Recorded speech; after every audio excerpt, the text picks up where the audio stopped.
एक समय की बात है, वृंदावन गांव में एक छोटा सा लड़का रहता था जिसका नाम कृष्ण था।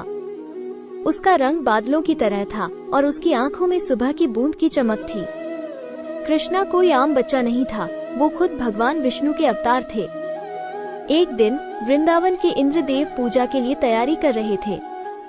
उनका मानना था कि इंद्रदेव वर्षा देवता को पूजने से उन्हें मुख्य असल फसल और वर्षा मिलेगी।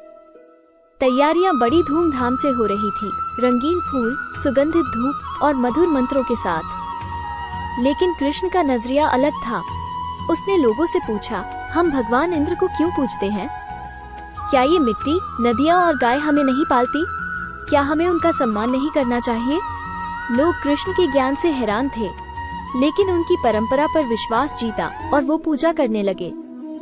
भगवान इंद्र को प्रणाम किया, जिसने उनकी भक्ति से प्रसन्न होकर वर्षा भेजने का फैसला किया। लेकिन कृष्ण को पता था कि अंधविश्वास बड़ी परेशानी ला सकता है। वो शरारत से मुस्कुराया और बोला, चलो गोवर्धन पूजा मनाते हैं। गोवर्धन पर्वत हमें आश्रय, खाना और सुरक्षा देता है, उसका सम्मान करना चाहिए। लोग थोड़े से डर गए, लेकिन कृष्ण पर विश्वास किया। उन्हें गोवर्धन पर्वत को फूलों और मिठाइयों से सजा दिया। कृष्णा ने खुद अपनी उंगली से बड़ा पर्वत उठाया और पूरे गांव के लिए एक सुरक्षा छत बनाई। वर्षा तेज हो गई, लेकिन गांव के लोग पर्वत के नीचे सुख से थे। इस बीच भगवान इंद्र गुस्से में आ गए।